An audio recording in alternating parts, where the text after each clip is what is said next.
नमस्कार। कक्षा 10वीं सामाजिक विज्ञान माध्यमिक शिक्षा बोर्ड अजमेर के महत्वपूर्ण प्रश्न लेकर हम हाजिर हुए हैं। आज जो बड़ा लेसन है माध्यमिक शिक्षा बोर्ड द्वारा जारी NCERT की बुक 10वीं क्लास की जो 5वां पाठ है लोकतंत्र, उसमें से कुछ इम्पोर्टेंट बिंदु लिए हैं। तो स्टार्ट करते हैं। लोकतंत्र क्या है? सबसे पहले हमें इसके बारे में पता होना चाहिए। लोकतंत्र जनता के लिए शासन लोकतंत्र है। लोकतंत्र दो शब्दों से मिलकर बना है। लोकतंत्र कितने शब्दों से मिलकर बना है? दो शब्दों से मिलकर बना है। लोक प्लस तंत्र, लोगों का शासन, यानी कि व्यक्तियों का समूह या व्यक्तियों के समूहों का शासन। लोकतंत्र को अंग्रेजी में डेमोक्रेसी कहते हैं। लोकतंत्र को अंग्रेजी में क्या कहते हैं? डेमोक्रेसी कहते हैं। जो दो शब्दों से मिलकर बना है। दो शब्दों से मिलकर बना है अर्थात डेमो का मतलब होता है जनता और क्रेसी का मतलब होता है क्रेटिया का मतलब होता है शक्ति या शासन। दोबारा देख लो। डेमो का मतलब होता है जनता और क्रेटिया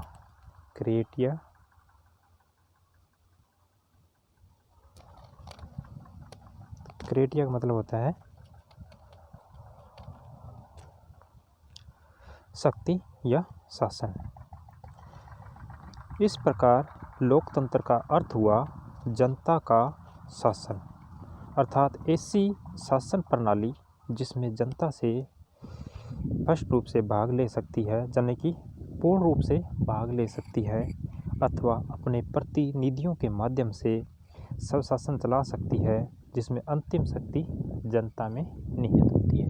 जैसे विधायक का चुनाव करना, सांसद का चुनाव करना, सरपंच का चुनाव करना, वार्ड पंच का चुनाव करना, ये किस में आ जाएंगे? सभी जनता के प्रतिनिधियों में आ जाएंगे। जनता इन प्रतिनिधियों को चुनकर भेज देती है, क्योंकि पूरी अपने भारत देश की 135 करोड़ जनसंख्या है। इतने लोग वहाँ उसमें भाग नहीं ले सकते, इसलिए क्या करते हैं? जो चुने हुए प्रतिनिधि हैं वह इसमें भाग लेते हैं और शासन व्यवस्था चलाते हैं। विशेष क्योंकि लोकतंत्र एक जनता का शासन माना गया है, अतः लोकतंत्र में सारी शक्ति जनता में निहित होती है।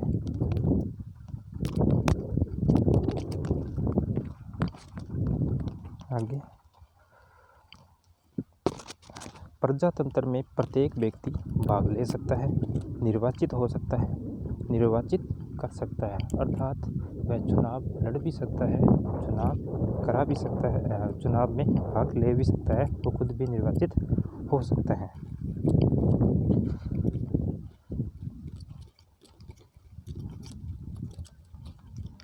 लोकतंत्र के गुण क्या है? प्रजातंत्र में सभी को मत देने का अधिकार है। प्रजातंत्र अर्थात लोकतंत्र जनता को, लोगों को ये अधिकार प्रदान करता है कि वह मत दे सकते हैं और अपने प्रतिनिधियों को चुन सकते हैं। तो प्रजातंत्र में सभी को मत देने का अधिकार दिया गया है। प्रजातंत्र वह शासन प्रणाली है जिसमें जनता अपने प्रतिनिधियों का चुनाव खुद करती है, वह अंतिम शक्ति जनता में निहित होती है, अर्थात अपने प्रतिनिधियों को, अगर कोई प्रतिनिधि अच्छा कार्य नहीं करता है तो जनता आने वाले समय में या 5 वर्ष के बाद या कुछ देशों के अंदर तो ये व्यवस्था की है, राइट टू रिकॉल की व्यवस्था, जनता वापस उसे हटा सकती है बहुमत द्वारा। लोकतंत्र में निश्चित समय पे चुनाव होना। लोकतंत्र में ये नहीं है जैसे राजा को चुन दिया तो वो आजीवन ही राजा रहेगा। लोकतंत्र में क्या किया जाता है कि प्रत्येक 5 वर्ष बाद चुनाव कराए जाते हैं। उसके बाद अगर जनता उसी प्रतिनिधि से संतुष्ट होती है तो वह उसी प्रतिनिधि को मत दे सकती है। अगर उससे संतुष्ट नहीं है, उसने अच्छा कार्य नहीं किया है, तो वह उसे बदल सकती है। तो निश्चित समय पे चुनाव करवाए जाते हैं लोकतंत्र के अंतर्गत। लोकतंत्र में निश्चित समय पर चुनाव होते हैं। जनता अपने प्रतिनिधियों को निश्चित समय के लिए चुन सकती है और उसे बदल भी सकती है। मौलिक अधिकार प्रदान करना तीसरा इसका जो गुण है लोकतंत्र का, भारत के नागरिक हों चाहे अमेरिका के नागरिक हो, जिस भी देश के वो नागरिक है और वहाँ का जो शासन है वह उसे कुछ मौलिक अधिकार प्रदान करता है और वह अधिकार जनता को दिए जाते हैं। मौलिक अधिकार प्रदान करना लोकतंत्र में हमें मौलिक अधिकार प्रदान करता है। हमें बोलने की शक्ति, जैसे हम किसी से भी बातचीत कर सकते हैं, ये अधिकार है लोकतंत्र में हमें दिया गया है। भाषण देने की शक्ति आदि शक्ति का अधिकार दिया गया है। सॉरी मैं प्रयोग बोल गया। देखिए क्या कह रही है कि बोलने का अधिकार, ये तो आप समझ गए। भाषण देने की शक्ति का अधिकार, भाषण देने की जो शक्ति है वह क्या है कि कोई भी व्यक्ति पंचायत कर सकता है, अपने जो दल है वो गठित कर सकता है, उन्हें भाषण दे सकता है, उन्हें संबोधित कर सकता है, लेकिन संविधान की मर्यादा में रहकर। ये नहीं है वो सांप्रदायिक भाषण दे, ऐसा भाषण दे वो यानी कि किसी जाति या धर्म को ठेस पहुंचाता हो, किसी महिला के खिलाफ बोले, महिला के स्वाभिमान को ठेस पहुंचती हो या किसी वर्ग को ठेस पहुंचती हो, तो ऐसा अधिकार संविधान में उसे नहीं दिया गया है। यानी कि जो संविधान के दायरे के अंदर जो भाषण देने की शक्ति है वह उसे दी गई है। आगे देखिए,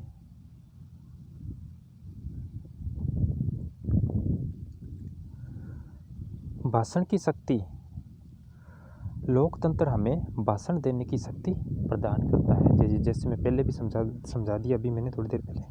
तो लोकतंत्र क्या करता है, भाषण देने की शक्ति है वो हमें प्रदान करता है, भाषण देने की शक्ति प्रदान करता है। ये तीन नंबर पेज लिखा है, इसका कोई भी रीजन नहीं है। समानता का अधिकार, लोकतंत्र हमें क्या करता है, लोकतंत्र क्या करता है, सभी व्यक्तियों को समान रूप से समानता से रहने का अधिकार देता है।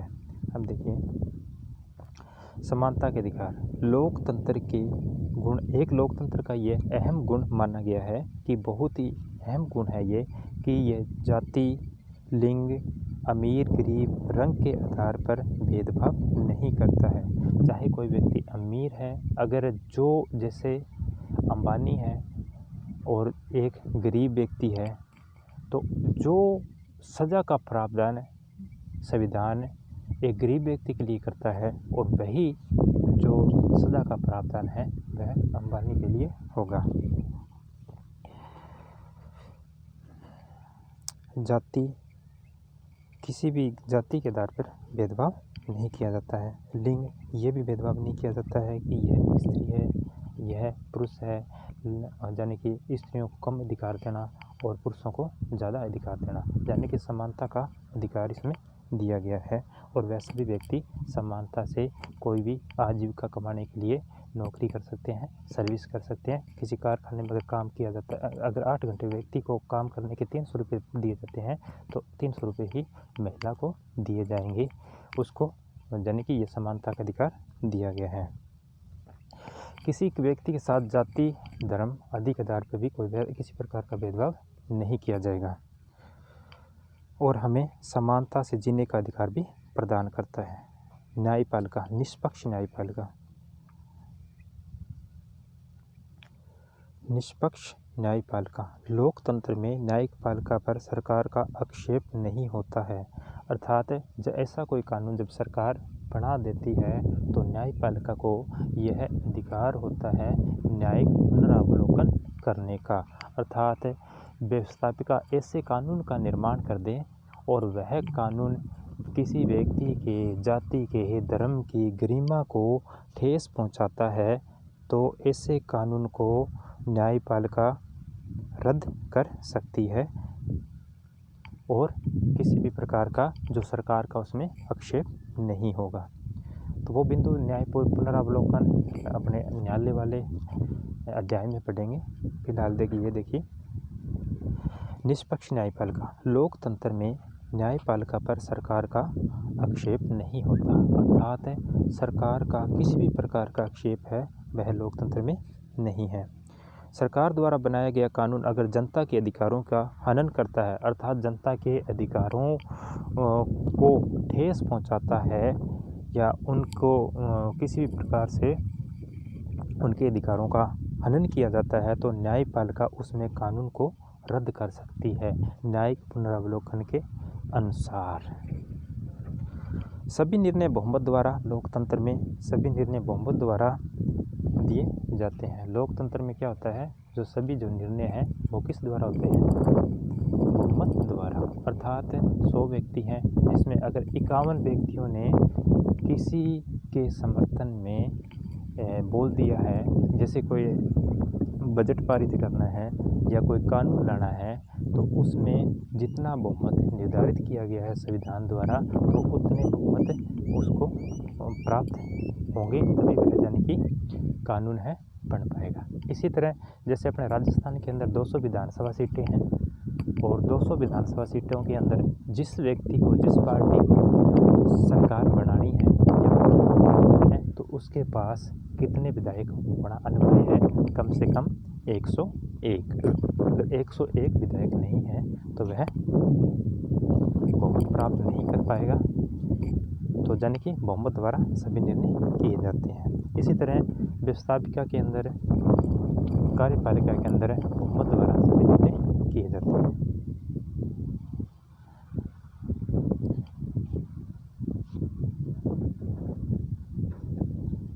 निष्पक्ष चुनाव। लोकतंत्र में चुनाव आयोग द्वारा निष्पक्ष रूप से करवाए जाते हैं।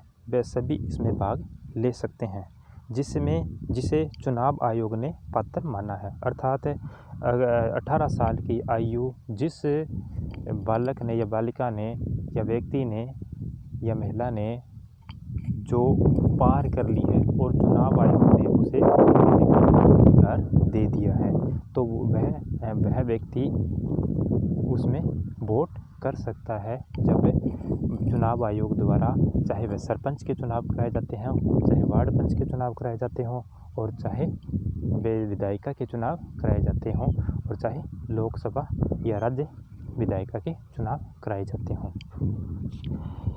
कुछ चुनावों के अंदर जनता द्वारा चुने हुए प्रतिनिधि ही भाग लेते हैं। वह चुनाव कौन से होते हैं, जैसे राष्ट्रपति का चुनाव है और राज्यसभा का है, विधान परिषद के प्रतिनिधियों का चुनाव है। इसमें जैसे चुने हुए प्रतिनिधि भाग लेते हैं। जैसे जनता ने अब विधायकों को चुन के भेज दिया कहाँ, विधानसभा में, सांसदों को चुन के भेज दिया लोकसभा में, तो वो चुने हुए प्रतिनिधि उन के लिए अब चुनाव करें, अपने वोट देंगे और अपना जो आगे प्रतिनिधि है वह चुनेंगे, जिसे चुनाव आयोग ने पात्र माना है। दोबारा पढ़ देते हैं। ये लोकतंत्र में चुनाव आयोग द्वारा निष्पक्ष रूप से करवाए जाते हैं। निष्पक्ष का मतलब है किसी का भी पक्ष यहाँ नहीं लिया जाता है। वह सभी इसमें भाग ले सकते हैं जिसे चुनाव आयोग ने पात्र माना है। चुनाव आयोग ने जिसे पात्र मान लिया है, जो अर्थात संक्षेप में अपने यही कह सकते हैं, एक तो वो दिवालिया घोषित ना हो, उस पर किसी प्रकार का कोई मानसिक तौर से परेशानी, मानसिक रूप से कोई रोगी ना हो, या अपने उसकी जो आयु है 18 वर्ष से कम ना हो। तो यानी कि जो 18 वर्ष की आयु पार कर चुका है और उसका जो अपने नाम है मतदाता सूची के अंदर पंजीकृत है, तो वह जो व्यक्ति है निष्पक्ष अपने चुनाव के अंदर भाग ले सकता है। तो निष्पक्ष चुनाव आयोग द्वारा करवाए जाते हैं। समाचार पत्रों की स्वतंत्रता प्रदान करना। समाचार पत्र है वह प्रजातंत्र का चौथा अंग माना गया है और इस पर ना ही तो सरकार का कोई आक्षेप होता है और ना ही किसी अन्य दल का या न्यायपालिका का। तो दैनिक निष्पक्ष रूप से समाचार दिखाने का इसको अधिकार है। सरकार की जो योजनाएं लाई जाती हैं उनमें अगर किसी प्रकार की जो कमियां हैं उनकी आलोचना करने का अधिकार है। सरकार अगर ऐसा कोई काम करती है तो उसकी आलोचना करने का अधिकार किसे दिया गया है? लोकतंत्र के चतुर्थ स्तंभ अपने मीडिया को, यानी कि समाचार पत्र और मीडिया, इसमें सभी आ जाएंगे। अंतिम शक्ति जनता में होती है, यानी कि जनता 5 वर्ष बाद, आज अगर किसी व्यक्ति का चुनाव कर दिया गया है 5 वर्ष बाद, या कुछ देशों में तो ऐसी भी प्रक्रिया है कि पहले भी राइट टू रिकॉल के तहत उन्हें अपने पद से वापस बुलाया जा सकता है, अर्थात उन्हें हटाया जा सकता है जनमत संग्रह द्वारा। अंतिम शक्ति जनता में होती है। लोकतंत्र में अंतिम शक्ति जनता में होती है। जनता अपने प्रतिनिधियों को निश्चित समय पर बदल सकती है। भारत में कितने समय के लिए चुनाव करवाए जाते हैं? 5 वर्ष के लिए, 5 वर्ष के लिए। और 5 वर्ष बाद जो कार्यकाल पूरा हो जाता है उसके बाद दोबारा या पुनः चुनाव कराए जाते हैं। निष्कर्ष रूप में हम यही कह सकते हैं कि लोकतंत्र एक बहुत ही उपयोगी व समय के अनुसार है। शक्ति के अधिकार की रक्षा होती है। सबसे लोकप्रिय शासन व्यवस्था है। लोकतंत्र को हम संक्षेप में यह भी कह सकते हैं कि लोकतंत्र एक समय के अनुसार दी गई उपयोगी है। निष्कर्ष रूप से हम यही कह सकते हैं कि लोकतंत्र एक बहुत ही उपयोगी व समय के अनुसार है। शक्ति के अधिकार की रक्षा होती है और सबसे लोकप्रिय शासन व्यवस्था है। जो बाकी जो रह गए हैं, जो लोकतंत्र के दोष, आज मैंने गुण पढ़ाए आपको और कल आपको मैं पढ़ाऊँगा दोष। और लगभग कल 40 मिनट की जो क्लास है आपकी ली जाएगी और 40 मिनट की क्लास के अंदर कल आप जो एग्ज़ाम जिन लोगों को देना है 10वीं क्लास बोर्ड, माध्यमिक शिक्षा बोर्ड राजस्थान से, जो 7 मई या 10 मई के बाद होने की संभावना है, तो 5वां पार्ट कल पढ़ के रखिएगा ताकि जो मैं चैप्टर समझाऊं तो वो आपको साथ के साथ समझ आता रहे। और कुछ छात्र ये पूछते हैं बार बार कि एग्ज़ाम कब होगी। भाई आप घर पे हो, तैयारी करते रहिए।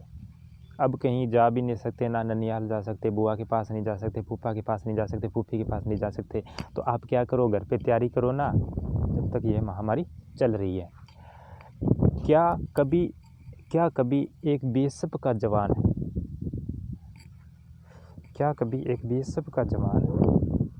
क्या एक आर्मी का कमांडर, क्या कभी जो अपने बॉर्डर पर खड़े हुए हैं जवान, वह ये सोचते हैं कि युद्ध कब होगा, हम उस तरह से तैयार हैं। युद्ध तो कभी ही हो सकता ना। इसी तरह आपका भी एक युद्ध है, आप प्रिपेयर रहिए, आप तैयार रहिए इसके लिए। आप इसमें ये मत सोचिए कि एग्ज़ाम कब होंगे, एग्ज़ाम होंगे या नहीं होंगे, प्रमोट कर दिया जाएगा, ये नहीं है। क्योंकि 10वीं और 12वीं क्लास जो बोर्ड क्लासें हैं उनके जो एग्ज़ाम है वो बहुत ही महत्वपूर्ण है। क्यों? 10वीं क्लास की जो डिग्री है हर जगह काम आती है, और डिग्री क्या मार्कशीट हर जगह काम आती है। और 12वीं क्लास प्लस टू क्लास है, उसकी जो अंक तालिका है, जो आगे जो जितने भी इंट्रेंस एग्ज़ाम होते हैं तो उसमें काम आती है। इसलिए राजस्थान के शिक्षा मंत्री गोविंद सिंह डोटासरा जी ने यही फैसला लिया है कि कभी भी समय मिलेगा तभी एग्ज़ाम करवा दिए जाएंगे। वैसे उन्होंने 7 मई के बाद अगर स्थिति सुधरती है तो 7 मई के बाद चुनाव करवाए जाएंगे।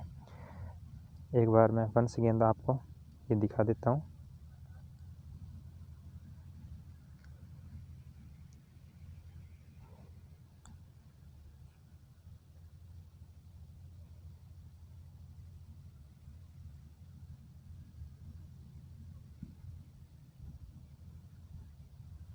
धन्यवाद और पढ़ते रहिए घर पर और अपनों का विशेष तौर पे ध्यान रखिए। कम से कम 1 या 2 मीटर की दूरी रखिए। हाथों को बार बार धोइए और सैनिटाइज़र का इस्तेमाल कीजिए। अगर सैनिटाइज़र नहीं है तो डेटॉल वाली जो साबुन आती है उससे बार बार हाथ धोइए। कम से कम एक दिन के अंदर 10 से 15 बार।